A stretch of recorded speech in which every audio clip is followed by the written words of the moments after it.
Don't worry, mother, it'll be all right. And don't worry, sister, say your prayers and sleep tight. And it'll be fine, lover of mine. It'll be just fine. Lend your voices only to sounds of freedom.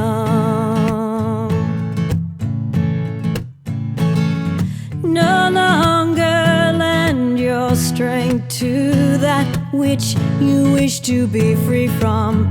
Fill your lives with love and bravery, and you shall lead a life uncommon. I've heard your anguish, I've heard your hearts cry out. We are tired, we are weary, but we aren't worn out. Set down your chains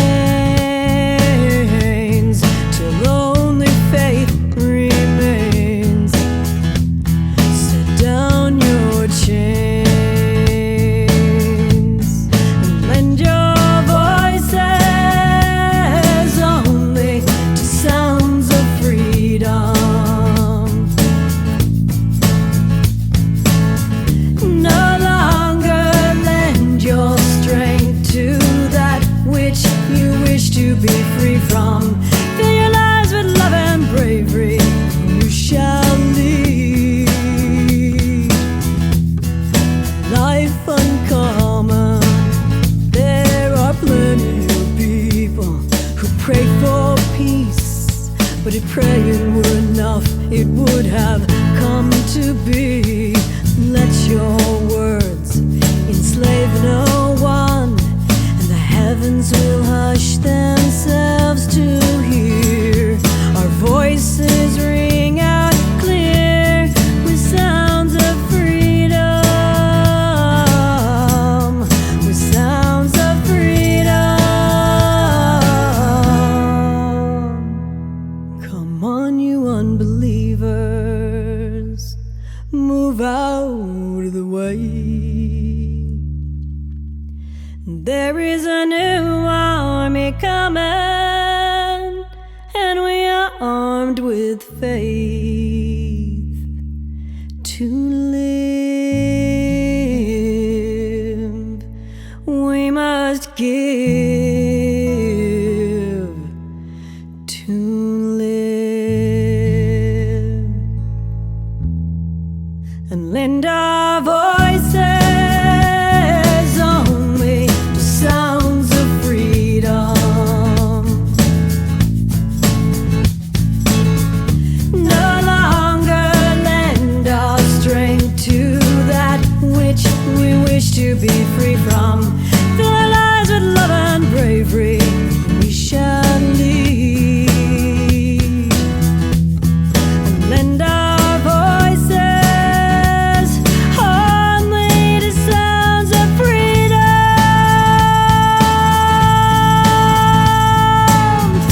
No longer lend our strength to that which we wish to be free from.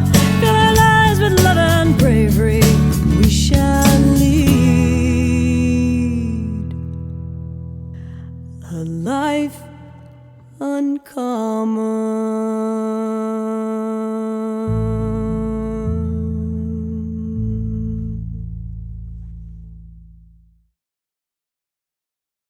Good morning, everyone. Welcome to our Sunday service here at the Hilltop Center for Spiritual Living. My name is Saxon. I'm your practitioner in service here this morning, and I'm just grateful for this opportunity to come to you here today. And so I just want to welcome you all, and if for For those of you that's your first time here, wherever you are in your spiritual path, we want you to know that you belong here. And for those of you that I see on a regular basis, even though we're separated right now, I just want you to know that I miss you, and I look forward to that day that we get back together and see each other in person. And so now I'd like to have you join me in prayer. And so what I know in this moment as we just breathe is that the divine is speaking through me and through the words of Reverend Guy and all that is wanting to unfold through the service here this morning. And so I'm just grateful for this time together this morning. And I recognize that one life that is my life, that is your life. It's the only life. And I know that connection reigns through all things. And I see God in all things, through the service, through each of us and the world. And so for this, I just recognize the divine truth of all that is. That I am a divine expression of God, that each of us is a divine expression of God. We are unfolding in divine perfection.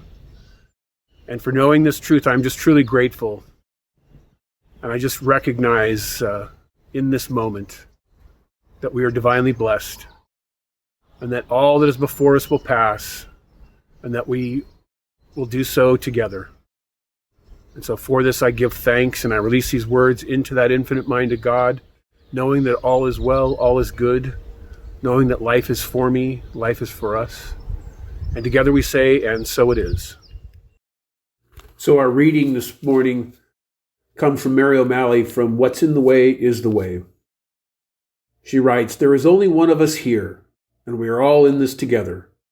Life is like a tree with billions of leaves. Each person is a leaf on that tree, connected by the same roots, and looking out of everybody's eyes is the same animating presence that permeates all of life.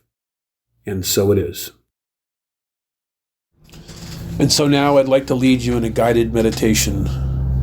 And I invite you to just close your eyes and breathe. And just repeat with me silently or out loud.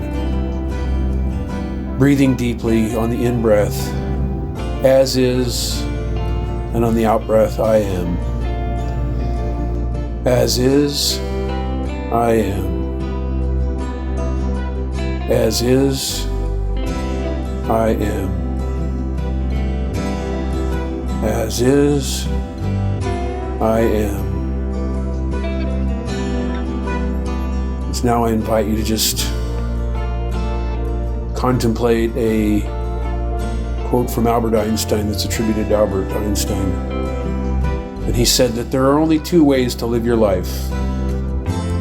One is as though nothing is a miracle, and the other is as though everything is a miracle. And so I invite you to just close your eyes now and open up to this new era of possibility on our planet. In your imagination, see our beautiful planet completely dark. Now see that a few thousand years ago, a light turns on somewhere on the planet, the light of an awake heart. And as the years unfold, see more and more lights turning on as more and more hearts begin to wake up. See these individual lights beginning to create a web of light all over the planet that shines into the pockets of darkness that still exist. Then see this all unfolding into a place where our planet fully shines, without one molecule of existence excluded from the healing of the heart. Envision that beautiful planet that we live on before your very eyes. And move within to your own heart now. And open that door to your heart and allow that light to be turned on from within you. And bring that forth into this present moment. And know the truth with me of all life. That my life your life, that all life is a miracle. And so it is. Greetings and welcome to our home. You know, maybe you're like I am, that during times of unrest, or even times of joy, times when I'm grateful, or times when I'm worried, I'll go to the writings of others, whether that be a psychologist or an historian, a scientist or a mystic, whether it's a philosopher of today or someone of historical relevance, or often I will go to the sacred texts of the great world's religions and philosophies. And the one that I seem to go to a lot are the writings of the ancient Hebrews, because, you know, the ancient Hebrews had a way of looking at things that is very unique and I find quite remarkable. Their relationship to a cosmic story that is still being told and a divine presence that reveals itself in history and in action and in life. And there's a couple themes that seem to show up a lot, and one of the ones that I find great comfort in is something called tikkun olam. And what tikkun olam means is that there's this living presence, the Hashim, El Shaddai, who is at work restoring and healing and making new the earth, that all creation is sort of converging and being healed and restored in a new way. We actually call that evolution. In evolution, what we understand is that creation learns, it adapts, it moves, it changes in response to things. The mystic and priest and scientist Pierre Teilhard de Chardin says this about evolution.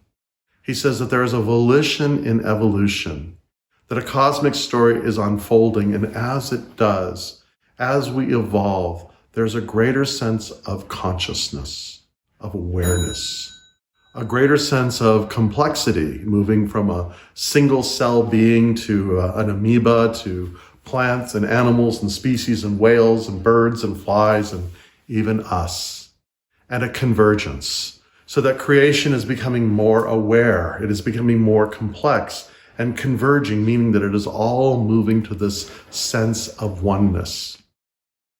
And there's another theme that shows up again and again, and whether this is spiritual beings visiting people on earth or the great prophets, and it is this: do not be afraid. Let not your hearts be troubled. And the reality is this, is that the ancient Hebrews had a lot to be anxious about. They had a lot to be troubled about. There were occupations and famines. There was war. There was the abandonment of their leaders, giving way to corruption and forgetting the commonwealth of the people. And yet what the prophet said, do not be afraid. The prophet Isaiah has this wonderful line in his book in the 43rd chapter where he says this: do not be afraid, for I have redeemed you. I have called you by your name, and you are mine. Do not be afraid, for I have redeemed you. Redeem, to restore, to make whole, to ransom from bondage. For I have redeemed you. I have called you by your name, your nature, your essence, your originality, that which makes you true and good and beautiful, and you are mine. Do not be afraid, for I have redeemed you. I have called you by your name, and you are mine. And in that tradition, there was another prophet, this first century Palestinian who was a mystic and a healer and a teacher and a revolutionary. He was known as Jesus of Nazareth. And it's very interesting because in all the different stories of his life, they're told from different perspectives. John has this handbook of a mystery school. Mark has the story of how to live in troubled times, and Luke about what this global sense is. But Matthew tells a very interesting story. Matthew writes his story at a time after the Romans had sacked Jerusalem and burnt the temple. And it was a time of great sorrow and great fear and great horror, as if the entire world seemed to have turned upside down. And people were trying to find a way to navigate themselves through these times.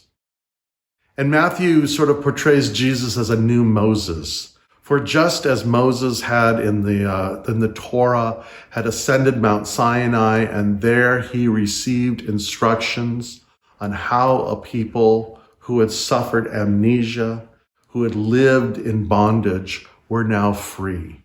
And the instructions were, how do a people who remember who they are live as free individuals collectively? And so Matthew has Jesus ascend a mountain and sit amongst the multitudes as a new Moses. And there he gives one of the most remarkable discourses, I think, that's in almost anywhere. It's truly revolutionary. It's so insightful, and it is so salient for our time today.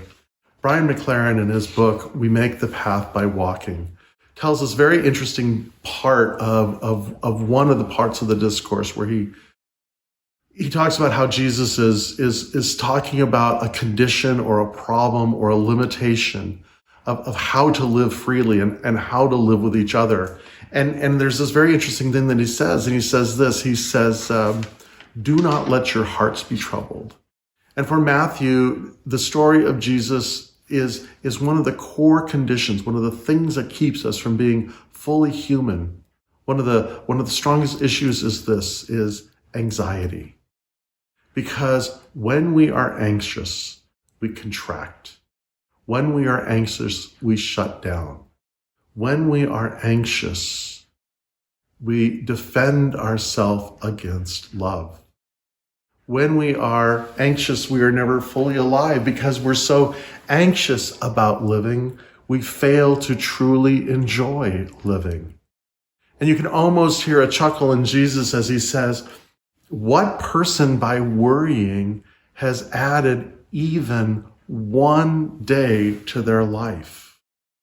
And so we move from a sense of anxiety. And what Jesus says as the antidote to anxiety is to seek first the kingdom, seek first the commonwealth, seek first a different way of being, seek first the kingdom of God and its right living, and all else will be given to you. Now, what's kind of interesting about anxiety is it doesn't just happen at an individual level. It happens at a collective level as well. If you want an example of that, just think about the global economy right now. Economy coming from the Greek word akinomos, which means how we hold our household together, how we hold the global household or the national household. And there is such great disorder in that.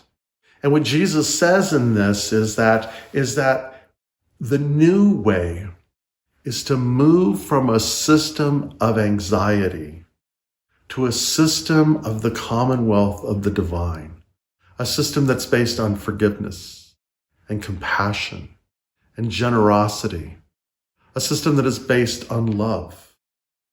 And so the way to resolve anxiety is to not seek how to remake a system of greater fear and greater structure and greater contraction and less love, but to actually move into a system that is more generous, more compassionate, more forgiving, more loving. What an outrageous thing to say, because he says if we live that way individually and collectively, all that we need and all that we desire will be ours. And what he goes on to say is this, he says, anxious people become judgmental people. In fact, we become so afraid of being judged that we preemptively judge others, that we make opinions of others without even truly understanding them.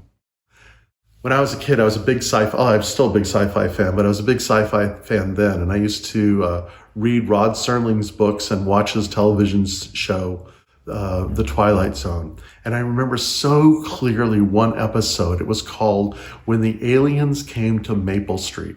And the story was this, is that these aliens landed and they're on a hill. And what they do is they turn the lights out on Maple Street. And the people are anxious. And then they're concerned. And then they're judgmental. And they're wondering about that couple over there. Because they've always been different, haven't they? And we've never really liked them. And then they say, well, what about these people over there? You know how they are. And before you know it, the entire street has destroyed each other. Rocks and sticks and guns, and there's turmoil and there's destruction. And then the aliens are up on the hill and they say, this is how we're going to do it. And they turn the lights off on every street. And so judgment can lead to violence. Judgment can lead to hoarding. Judgment can lead to objectify our anxiety or our fear to the other. And what Jesus says about judgment, he says this. He says that the antidote to judgment is self-examination.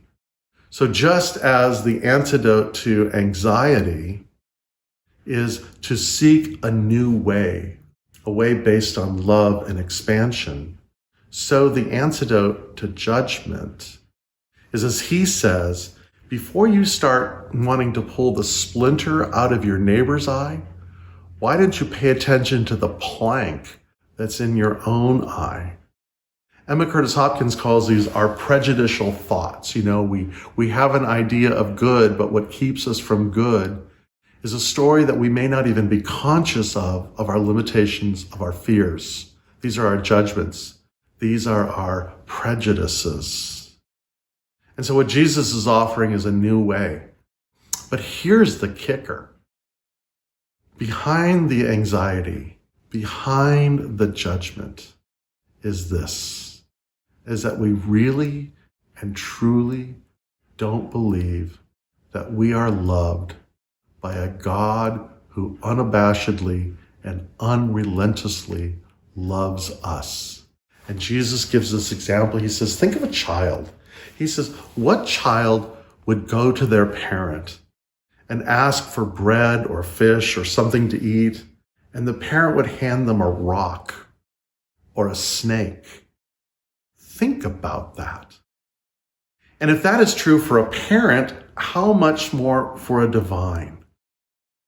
Why wouldn't we ask for the wisdom, the guidance, the love, the direction? Why wouldn't we ask for the healing and not expect it?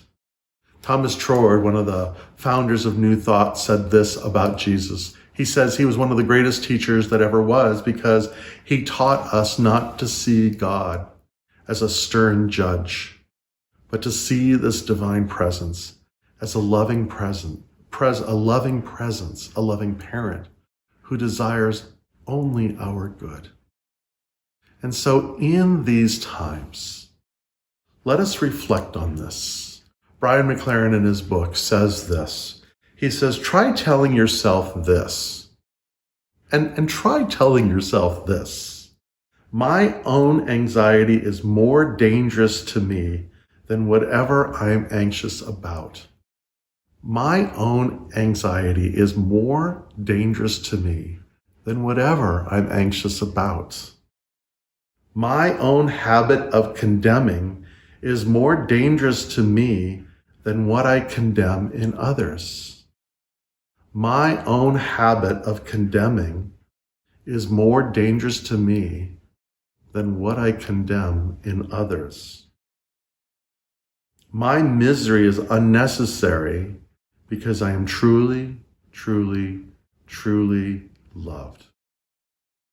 My misery is unnecessary to me because I am truly, truly, truly, truly loved.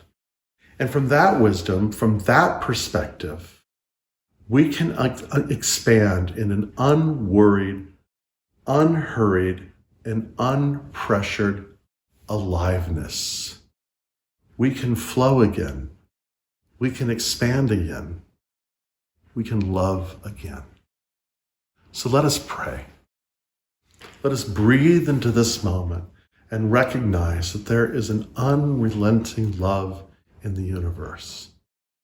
It is wise, it is good, and it reveals itself to us in every way. In fact, what I know and I accept for each and every one of us is that if we are open, we will be surprised. We will be brought to a place of amazement. We will remember. We will remember that we are loved.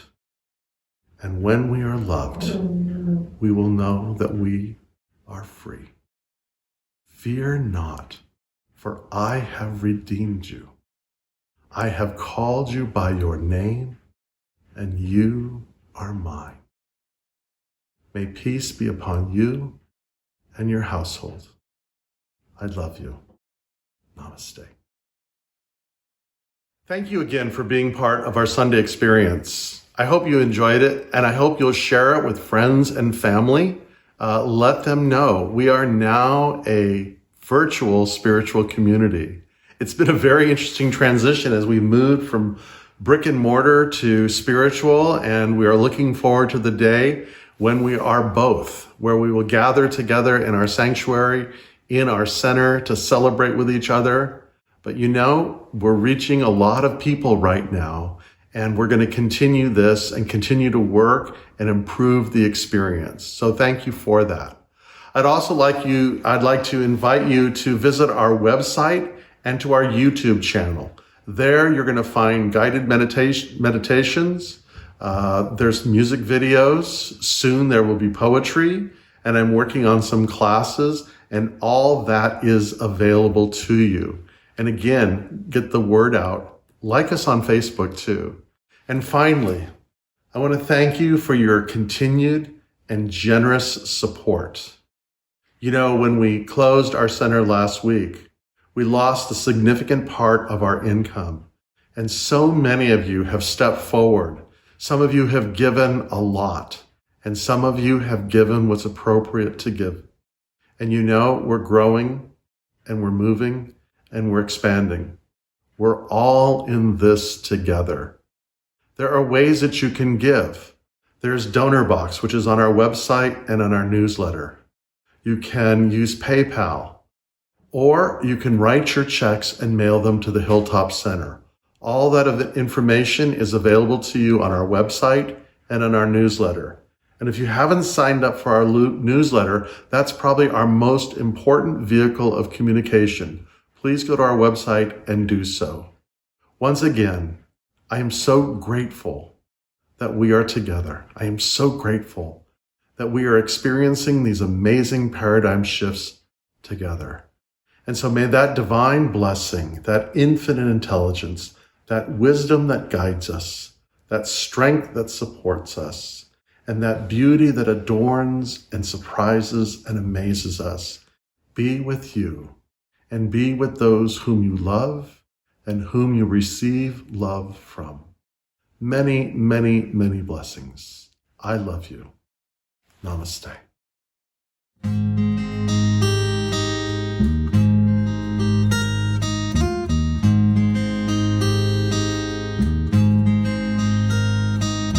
Man one day learned how to fly. He found 2 wings by his side. What he saw through his eyes, a whole world that's inside. Oh, he saw hope to see it. He saw mind to reveal it.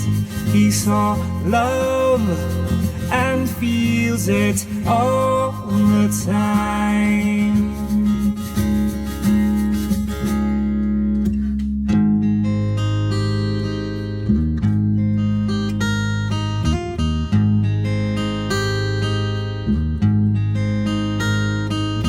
Woman saw the light. She found herself in the night. Then she lit a fire took the whole world high. Oh, she saw hope to see it. She saw mind to reveal it. She saw love and feels it all the time. Let it go and see what the mind made you believe.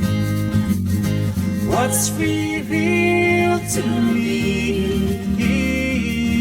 spread your wings, be free.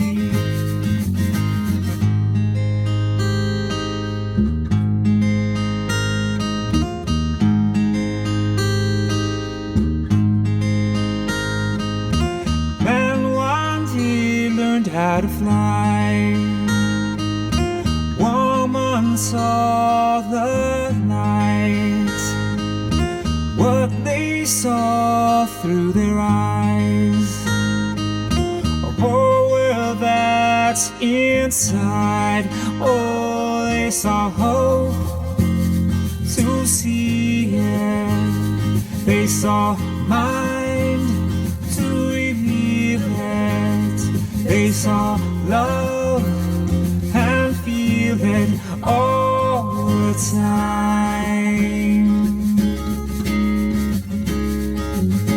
Let it go and see what the might make you believe. What's revealed to me, spread your wings, be free. Let it go and see what the might make you believe. What's revealed to me, spread your wings, be free.